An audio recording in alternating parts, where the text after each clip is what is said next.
Okay. All right, here we go. Okay, it's not very often that I get a chance to actually be in someone else's studio today, and I'm here in New York City, super excited about my guest today because, as you all know, if you look anywhere on my social media or my website, this young lady has already interviewed me, so I came to New York to interview her back. So I'm going to have her introduce herself.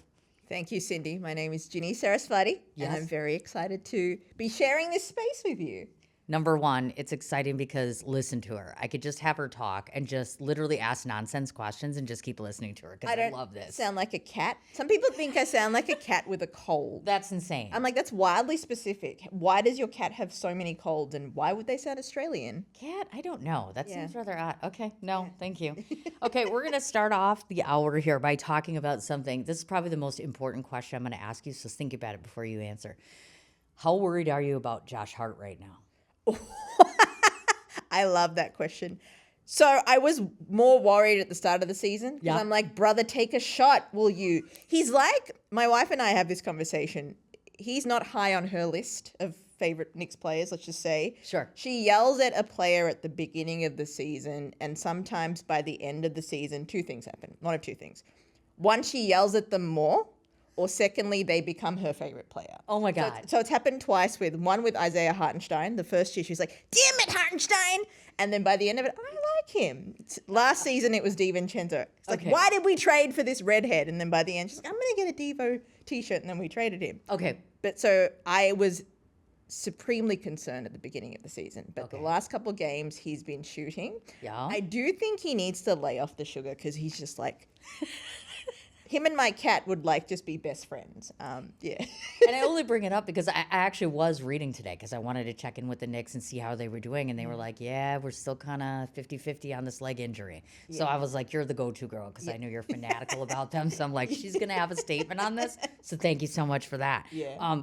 To those of you who are listening to her, of course, as we said, she is from Australia. So question for you, because again, it was in the news very recently. I didn't know in your country that you guys have these heat waves and all sorts of issues with wildfires. So, and especially now they're talking about it being worse. So do you get back there more often and check on the family, friends, stuff like that because of things like that? Since I left Australia, the bushfire season is what we call it during summer, where it gets, because sometimes we get above 40 centigrade or 40 Celsius. Okay. I think that's over 100 degrees, 108, 110 here in America, Fahrenheit.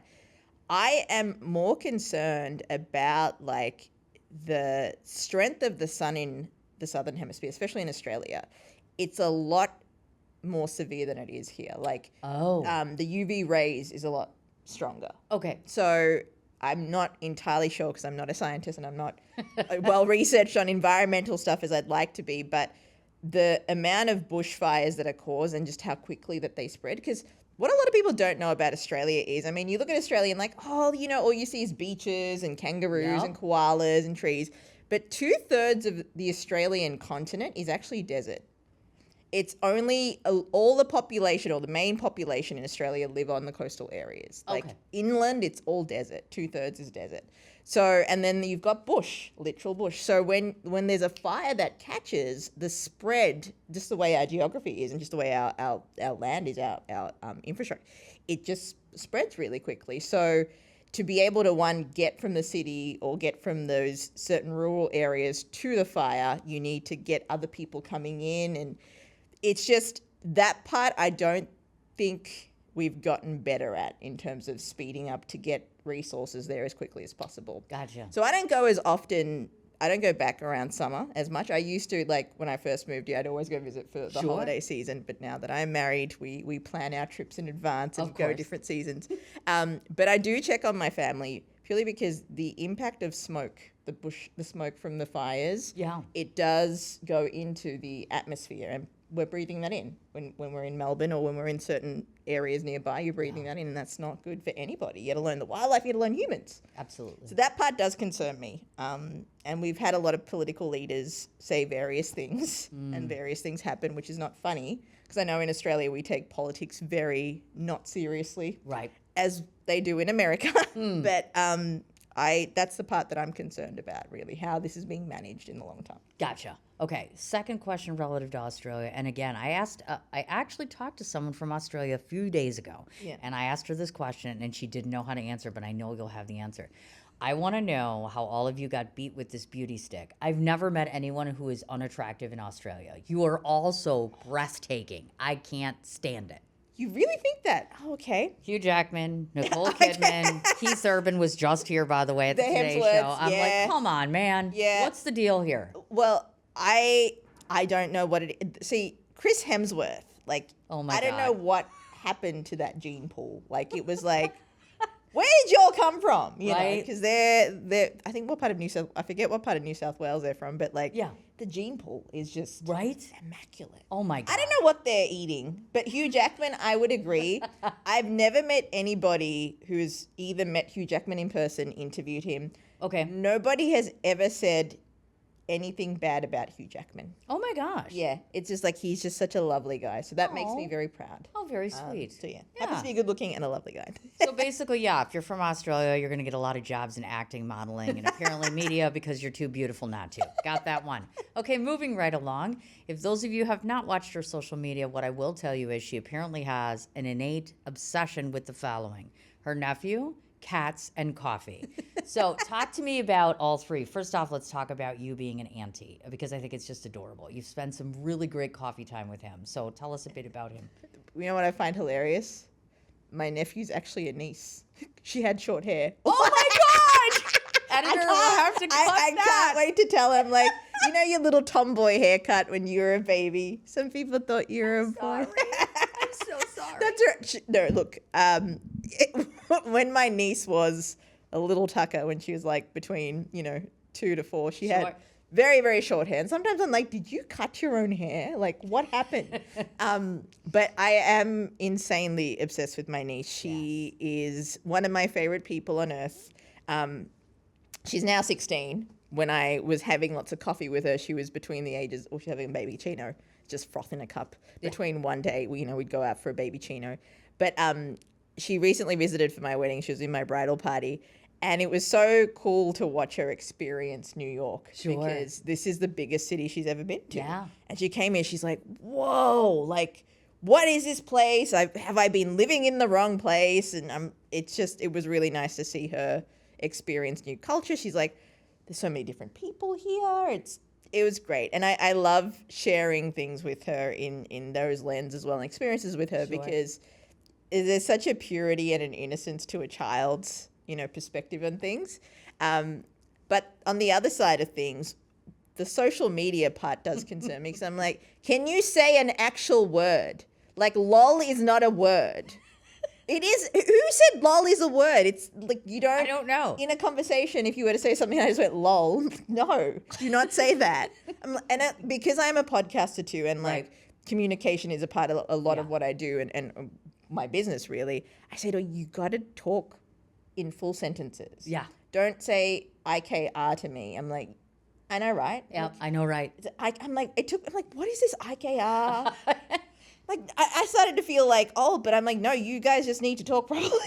Thank you. Yes, the younger generation has their own garb, just their own everything. Yeah. So I get that. I Yeah. do. Yeah. Now, I see the various types of coffee that have been displayed upon your social media. So when we wake up in the morning, what are we drinking out of all those? I drink an oat milk mocha. Ah, thank you. I think people have the impression that I drink more coffee than I actually do. I only drink 1 cup a day, but people are like, you probably drink 3 or 4 by the amount of social media that I post about Yeah. my amount of coffee that I post on my social media. And secondly, they're like, you're always so like Josh Hart. I'm like, no, it's just 1 coffee, and it's just a jump start of my energy. Now, are you sure about that? Because I do know that I recall seeing something like, this is like a 12-cup coffee day. It's exactly what she said. I'm like, I think she might be lying about that, but we'll leave that one right there.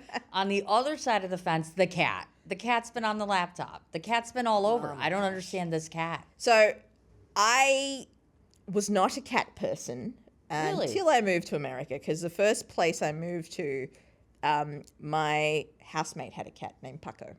And Paco is just the most affectionate cat. Anytime I'm working claw at my knees to be like, give me attention. Sure. But because I wasn't an animal person, nor had I been around cats, I didn't know how to pick him up. I didn't want to pick him up because I'm like, I don't know what to do with this cat who's just on my lap. Just pet him. Like, you know, I was just like, it's like, Ginny, now I look, I'm like, Ginny, what was wrong with you? You could have just picked him up. He was so harmless. Yeah. Then I moved to my second place here and also had a cat. And we were a little bit more chill because all he wanted to do was lie on my leg and just give me kisses. That's all. But again, I didn't pick him up either because I'm like, again, Sure. I don't know. Then when I met my wife, she brought a cat into the relationship, George. And he is just so sweet. Like he'll, if I don't pick him up, he'll literally put his paws on my shoulder. So I'll have to pick him up. He's very affectionate. And, you know, he'll sleep under my chin or he'll literally sleep on my keyboard. He's not someone you'd employ at your company because he's not very productive. He just likes to sleep. He's just cute. He's just cute. And then we got the kitten who is just opens 19 tabs. Another Josh Hart. Yeah, her and Josh Hart are best friends. Oh my God, that's cute. Yeah, so I love them both. Okay. And I am slowly becoming okay with, actually not slowly, wildly comfortable actually with being a childless cat lady at the moment. Oh, look at that. Lovely. Okay, now one of the people that I saw on your Instagram, and it moved me very much because I'm always of the belief that the reason why we succeed so much is because of the support systems that we have behind the cameras. And for you, it's very clear to me that would have been your mom. So please share with the audience a bit about your mother. What do you want them to know about her? I think my mother, there's a lot that I am learning about her still because, you know, when you come from, I was born in Sri Lanka and then my mother, you know, at the time Australia was like taking immigrants from different countries. There was a program that was available where my mother qualified for. And she also, one of the criteria was, okay, you qualified for the program, but you also need someone to sponsor you from Australia. So my mum's sister got us all down. She sponsored most of the siblings who qualified. And I think, I'm like, oh, wow, she was such an educated person. But I didn't see that part of her because in Sri Lanka, she was that educated person. She was a breadwinner of the family. She was quite a trailblazer in her own way, but I don't think she was given that acknowledgement because, as you know, as it still exists today, there's a different standard for men than there is for women, you know. So when we moved here, how she raised me on her own, she had her own issues with mental health as well. And I saw her in a different light. Like, I saw her struggle and I saw her really want love from other people because, you know, when you're one of 10, which she was, you're not going to get the amount of love that you hope for from your parents because there's 10 kids there, right? So I understand her more in terms of like how she fought so hard to be seen and heard in that way after she passed. But the one thing that I will say is that still is a heartprint for me about her is, in spite of all those things, never did I ever feel that I wasn't loved unconditionally. I never felt like she wasn't there for me to the best of her ability. Sometimes she wasn't mentally able to be, but she did her best. And she also, in a way, I feel like she sends me little nudges of like, don't do this, don't do that. I'm going to be mad if you do that. But what I really do miss about her is just how like much she loved me. I never doubted that. And when you have that in someone, a child needs that, I think. Yes. And I don't think I would have been able to overcome what I had in my life had she not been there to support me in that way. Very nice. Yeah. What do you think she would have said about your current wife? I think she would have loved Aaliyah because Aaliyah loves Sri Lankan food. My mum loved to cook, so that's already a tick. And I think the difference between Aaliyah and probably myself is how we both were raised. Aaliyah, my family, Sri Lankans, we don't have boundaries. We have boundaries, right? There's no boundaries. Aaliyah's family has boundaries. Sure. So I think for my mum, she would have lent on that strength or that I think she would have really loved Aaliyah's strength in that way. Nice. Yeah. Very nice. Now, speaking of which, we are going to talk about the wife. Very recently, she got married. And if you go on her social media, I see some very, very beautiful pictures. And the one thing you will see, oh my God. Okay, so Sir Richard. oh yeah, here's this guy just coming to my wedding. Like, oh yeah, there it is. What's that all about? So it would have been lovely if one, he came to the wedding and gave us a gift. That would have been like, you know, Huge. huge. So we, both Aaliyah and I got ready at the Virgin Hotel. Yeah. And we stayed the night there on our Okay. wedding night. So, and the night before as well. So my bridal party got ready and then we were in an elevator. Okay. And then this British lady walks in. She's like, oh my God. Terrible British accent, by the way. Oh my God, you guys look spectacular. She seemed genuinely animated. I'm like, I don't know if she's pulling my leg, but she was genuinely lit up and animated. And it was me, my 4 bridesmaids, my sister, and my brother-in-law Yeah. were all in there. And then I was like, oh, thank you so much. Like, are you getting married? Like, what's happening? I'm like, yes, we're getting married. We're waiting for them. She's like, oh my God. I'm like, did you know, like, Sir Richard Branson's here? She's like, yes, I actually do know that he's here. I did know that. And then as I left, my sister was talking to her. And then she said to me, you know, that's his PR agent. I'm like, I had no idea. I just Oh my thought, gosh. British lady. I should just Sure. tell her that Richard Branson's here because I saw him in the morning filming. Yeah. While I was getting coffee. And then we were posing for photos outside the hotel. Lo and behold, he comes up behind me, puts his arm around. I'm like, hello, Sir Richard. He's like, hello, congratulations.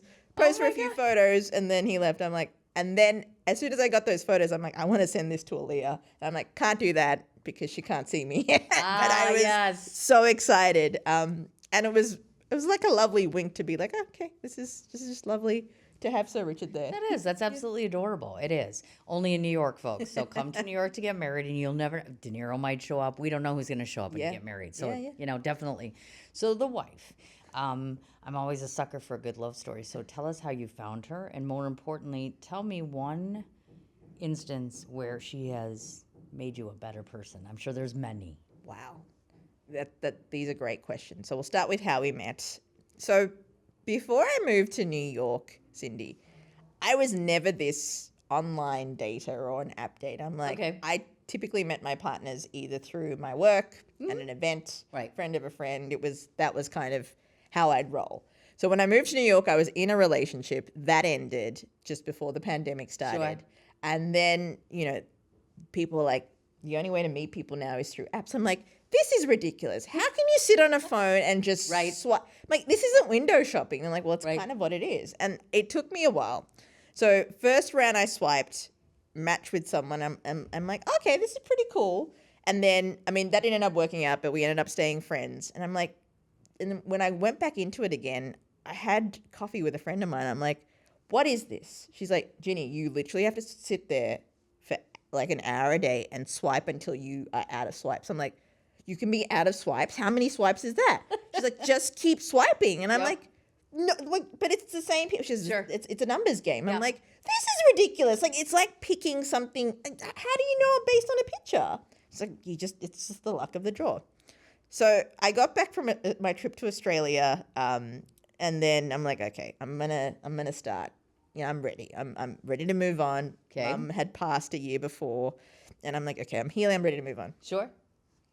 One night I went and I'm like, this is ridiculous, and I'm like, I don't know what I'm doing. Just kept swiping, and then the next night I'm like, oh, this is ridiculous. I'm like, you know what? I give up. Okay. So 1.5 days in I'm like, I don't have time to sit there and swipe every Right. day. Like, I want to do other things. Lo and behold, Aaliyah happened to be in New York for those 2 days I was swiping. She's actually she was living in Chicago at the Yeah. time, but she put on her Bumble Travel or whatever it was, and we matched. And then literally we spoke on the phone and we kept talking, and we did feel there was a really strong connection there. Nice. So then I flew over to Chicago. We had our first date, and the rest they say is history. And how long did you date before you got married? 2 years before Okay, we got nice. I married. We get just knew. I think Yeah. for us, look, we met when we were 36. We'd been through a few relationships, and Yeah. we knew a little bit more about who we were, what we wanted, what we didn't, what we'd experienced. And I think that was also a lovely, a part of me thought, oh, if I met you at this age, it wouldn't have worked out. We would Yeah. have been like, rah. I But get it. I think when you meet someone when you're older, you're a little bit more clear about who you are and what you want. Yes. And then your bullshit radar is a lot higher too. Whereas when you're 23, you're like, oh my God, this person. I don't want, oh my God. That is so spot on. It's so true. So that one thing. That one thing. So the one thing that she has brought to make me a better person is, I mean, there's been a lot, but I really love her emphasis on presence. She does it in very subtle ways, but like sometimes I'm on my phone and I'm like, I'm on my email. She's like, just be present. I really love that she doesn't want anything else other than me. And that for me is like, that to me means so much because I grew up a lot of my life where I felt like I needed to give more, do more, and be more for approval. But I've never felt that way with Aaliyah. And I think for me, that's just allowed me to ease in and just be myself more so than I could have ever imagined. And also in that space with your partner too. Yeah. So I've just felt very safe. And it's just made me a better person because when you do feel safe, you're a lot nicer to people. Absolutely, without a doubt. Yeah. Yes. Okay, so there you go. Just go on that dating site and just keep flipping, apparently. Yeah. And you'll end up like this, hopefully. So before I start talking about all these wonderful accolades you've had from a professional side of things, I find it interesting that you are a self-proclaimed, very private, very shy person. And what does she do for a living? She goes on camera in front of thousands and thousands of people. Help me understand this because I don't get it. I think the public me and the private me are different. It's what I share in public and what I share in private. It's different.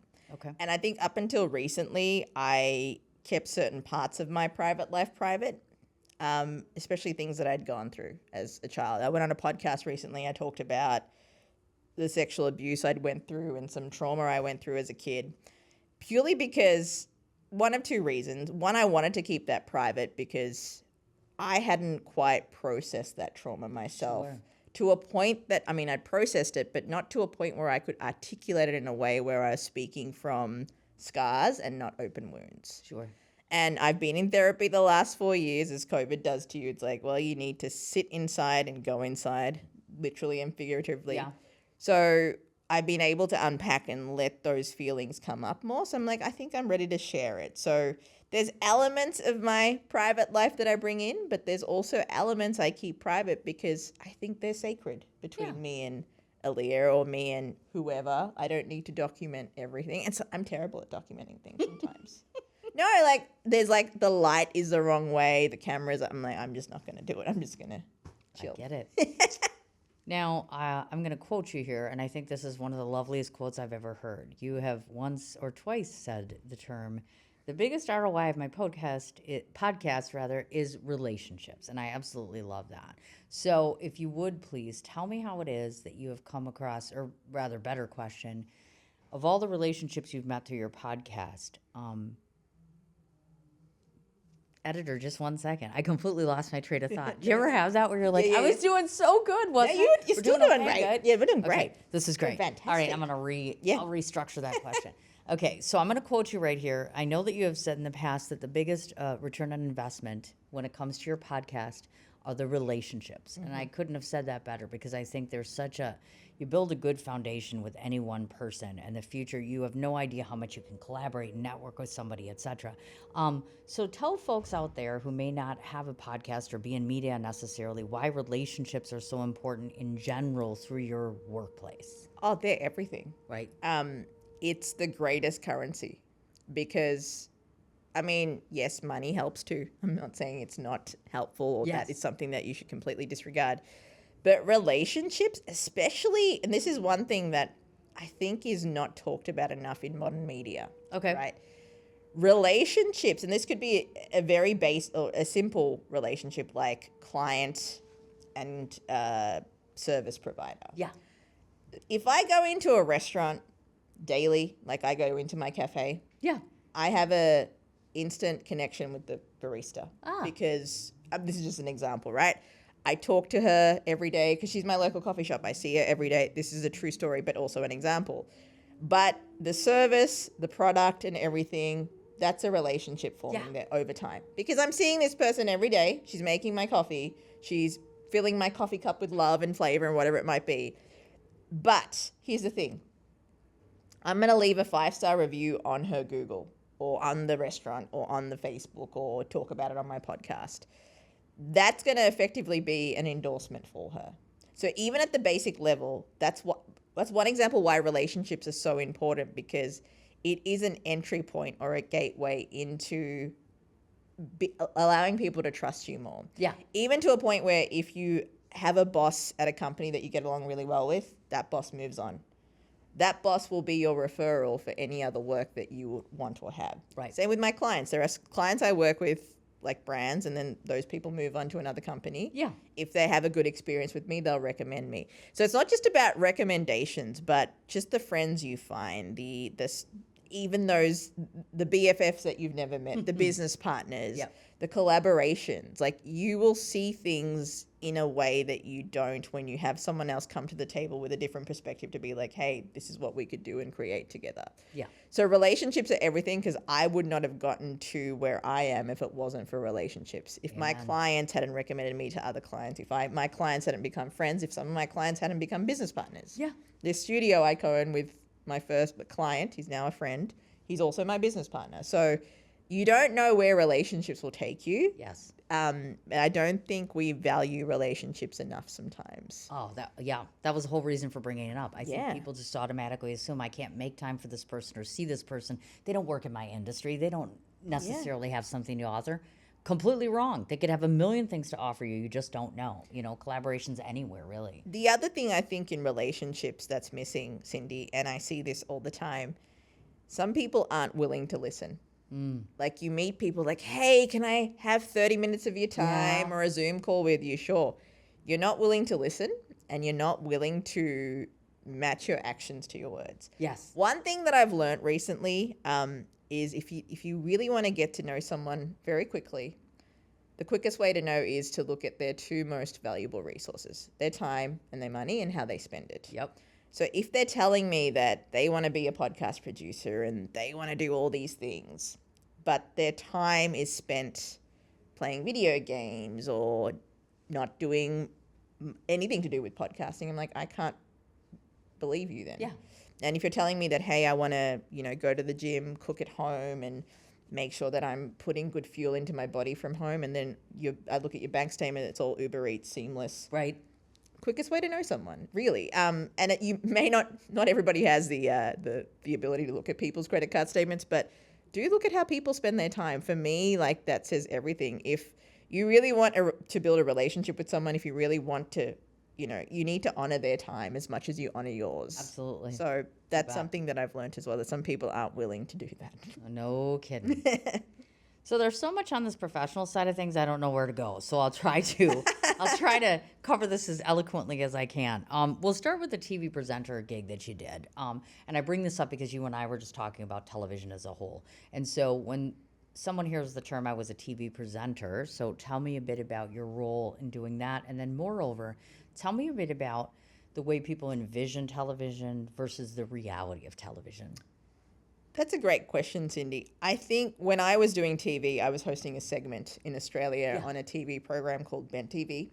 It was an LGBT program, so I had a segment called Powered by Ginni, because I couldn't think of anything else back then. But I would cover something, whether it be I'd host a panel of women, we'd unpack a topic, or we'd talk different things, and I'd come up with it, I'd pitch it to the TV producer, would be like, what do you think? They were like, yep, cool, let's do it this. And there'd be 3 cameras, I'd have to look at one. It was strange for me because I've always been a radio girl. Yeah. So that's where I started, and to go, I'm like, I have to look at something, I can't wear this, okay. Yep. For me, it was a great experimental place to be in because it was outside my comfort zone. Yeah. And I really enjoyed the relationship building part, because TV people do sit up straighter. Yep. They present themselves differently. But the other part of it was that I just realized that, again, it was an autonomy thing for me. Like, when I worked full time for a corporate company, just you could only do certain things, say certain things, be a certain way. Or when you were doing radio for a certain time slot, you could only talk about these things because there wasn't enough time to talk about anything else, because you had to cover traffic, weather, headline news. People don't want to hear about what I did on the weekend. How could I go deeper with people when they, like, in that way? So I think the other side of TV, there's a lot of things. I think TV, it is very looks based because people are looking at you, and you have to be somewhat pleasant looking, relatable, or presenting in a way that people can connect or see themselves in you or trust you. Yeah. Because it's a face.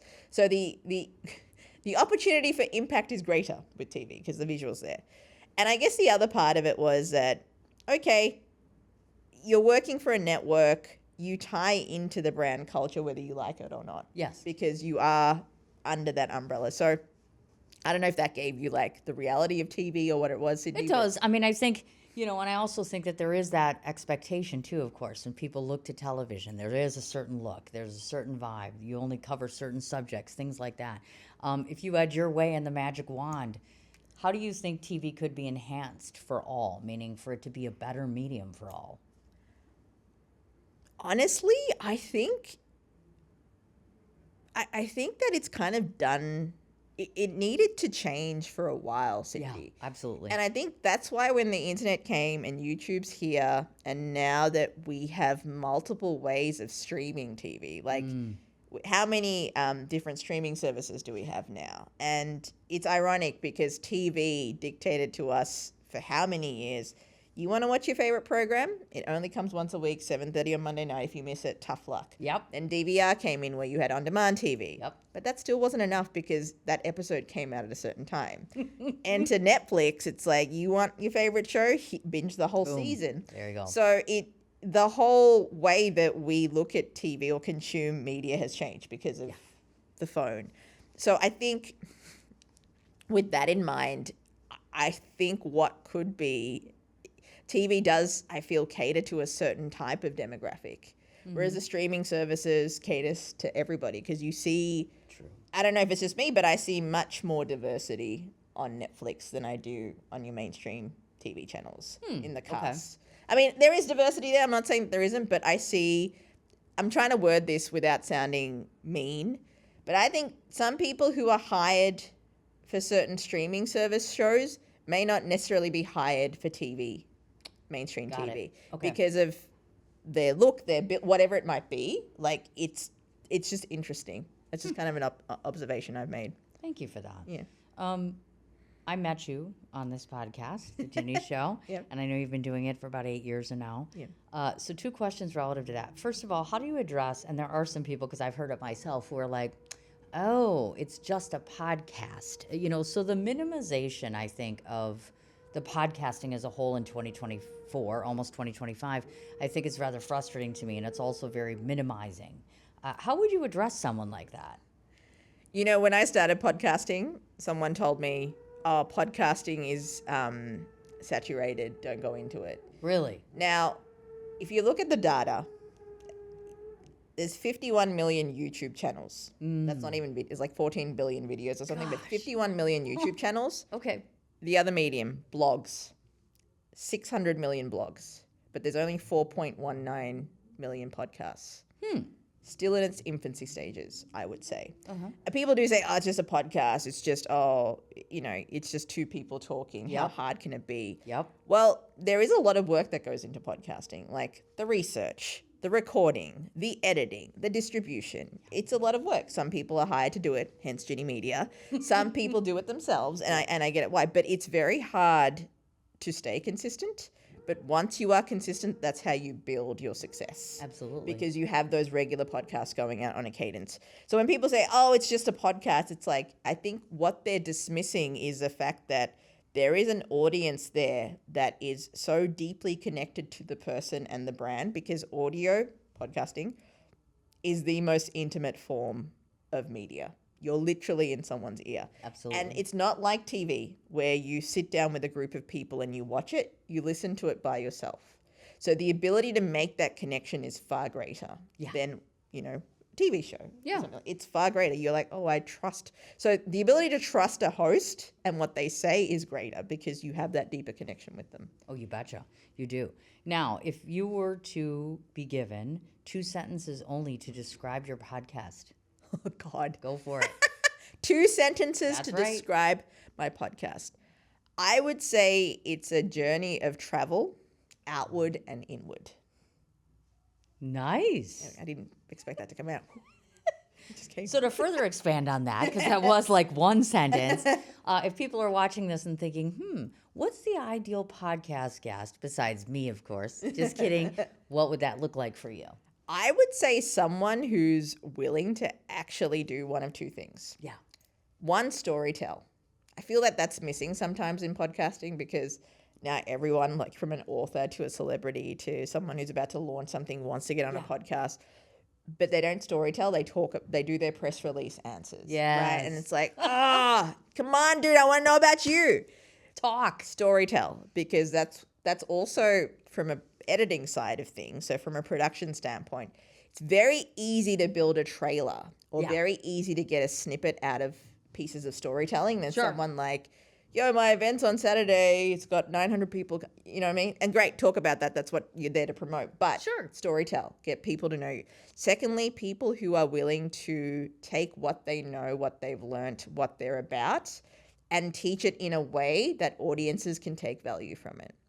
That is the ideal podcast guest, because not only do people connect with your guest, they leave with information, they leave with strategies, they leave with tactics on how to do something, be something, or action something. Gotcha. You know? Okay, good deal. Thank you for that. We are sitting at Metro Podcast Studio in New York City, which, as I understand it, you are the co-founder of this.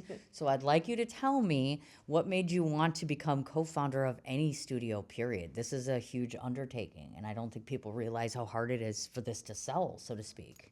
I think nowadays, especially post 2020, where everybody was recording content on Zoom, now there's other services that allow you to do it online. Yeah.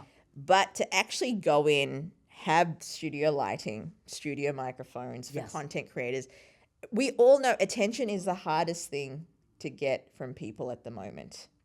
And I think what people are craving, whether they know it or not, is they've gotten so used to Zoom audio or so used to remote audio that that in-person intimacy, that in-person quality of content, they would love to see that. It's easier to watch. It's two people actually talking in person. Yeah. And that does break through what we've been seeing the last 4 years. Yes, it was a huge undertaking because we actually opened this in 2019, but we had another location. And then we had to shut the next year because of, what happened in 2020. What happened, And then we thought, it's time to open up another one. And there's different things people want. Yes, they want to sit down and record podcasts in audio and video. Some people want to record scripts for their courses, hence why we have a teleprompter there. Yes. Like certain things like that, the opportunities are endless. And I think people just want a home to come to decorate or have a set for themselves so they can record. And I think that, and the other part of it is they want someone else doing it for them. They just want to worry about talking. Absolutely. And that's what we all want, really, content creators who are serious about it too. Yeah, you betcha. Now, if somebody's listening to this and thinking, I'd love a studio space, so what are you open to here? How easy is it to get in here and utilize the space? Easy. We've got an online link. You can just book a time, pay online for your studio time. Nice. Just list what you need on there. There's a form that you fill out. Be like, okay, I need 3 cameras, I need 2 mics, I need this. List it out, and then we are turnkey, so you can book the studio. We can also edit the episode for you and distribute it. Lovely. Yeah. Okay, one-stop shop there. Exactly. Very, very nice. Look at that. Now, a lot of us in the PR world often talk about the benefit of Forbes, and I understand that you, of course, are a Forbes council member.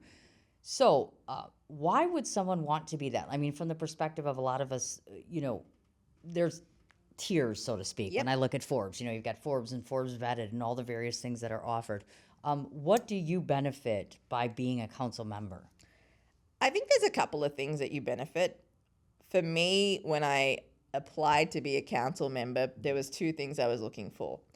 Having the Forbes name in my, I guess, byline that, hey, I have some articles on the Forbes. But it looks good. People take you seriously when you're like, okay, that's great.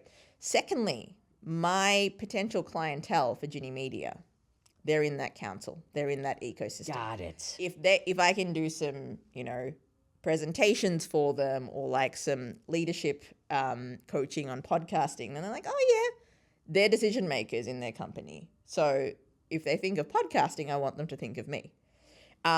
It's kind of like how do I say this? It's you're selling to multiple people. So say, I'm just going to use this as an example. Say Joe is on the Forbes Business Council and he happens to see an article I do about podcasting. Yeah. He reads it. He's like, great. And then his wife, Sarah, at home happens to listen to the Ginny show because her girlfriend recommended an episode. It's like, oh, yeah, Ginny. And then the little kid who is Joe's son watches here in New York. It's like, oh, that's that crazy lady who does that New York show. So they're at the dinner table and Joe's going to be like, yeah, you know, Ginny, podcast. Like, it's like, oh, I want her to start a podcast with me.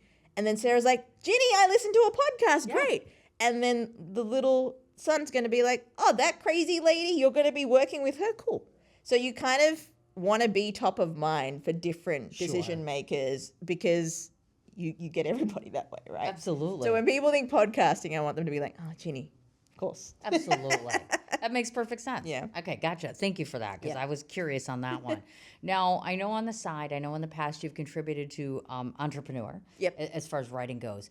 Are you still writing or contributing, or do you have time for that at this point? I am contributing, not as, because I got married this year, not as frequently as I would have liked, but I do like Entrepreneur because I still am at heart a student in business. Yeah. I love learning things. I love sharing things that I've learned, and I love learning from others. So I still am contributing, just haven't posted in a minute. Aha, gotcha. Okay, got it. Now, most of us at some given point in time always try to give back as much as humanly possible. And when I was reading your profile, I thought this was so cool. I had to ask. She has volunteer experience at Carnival Day. I'm like, what the hell is Carnival Day? Because that just sounds so cool.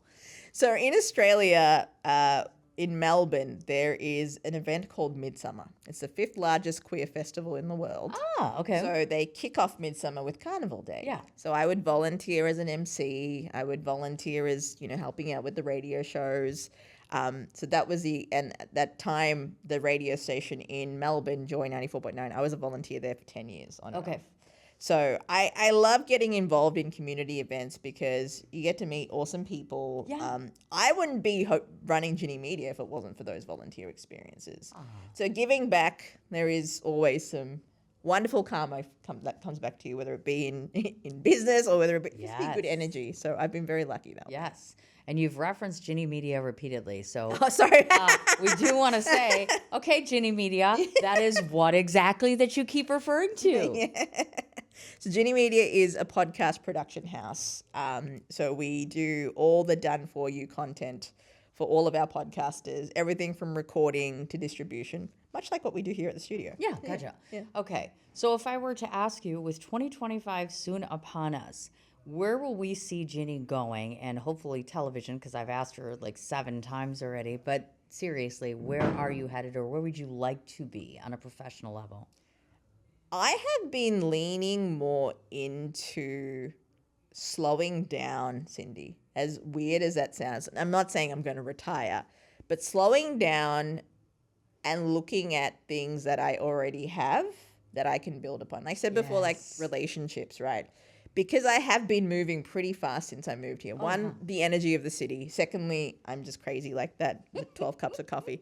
But I'm at a new space in my life where, I'm married. I'm making decisions based on my values rather than reactions. Yeah. I'm also evaluating time. Do I want to spend time with people who drain me or nourish me? Yes. And sometimes it can be heartbreaking when you find that the people you really hope are going to, continue to bring value to your life and they don't. It's heartbreaking. Even if it be a friend, it is heartbreaking. I had to make a decision like that this year. I'm like, this is not going to be one of those relationships, unfortunately, and it hasn't been. Right. So when I mean slowing down, that's what I'm doing. I'm like, what are we actually doing here? What do I actually want to continue doing? So slowing down, I am going more all in on here in New York, which is doing really well, YouTube-wise. And also I just looked at my client list the other day. I'm like, there's so many amazing people here we could collaborate with, but I just haven't been because, again, I've been going so fast. I get it. So that's the slowing down. I want to go deeper, not wider. makes perfect sense, Yeah. actually. I've been thinking the same thing myself.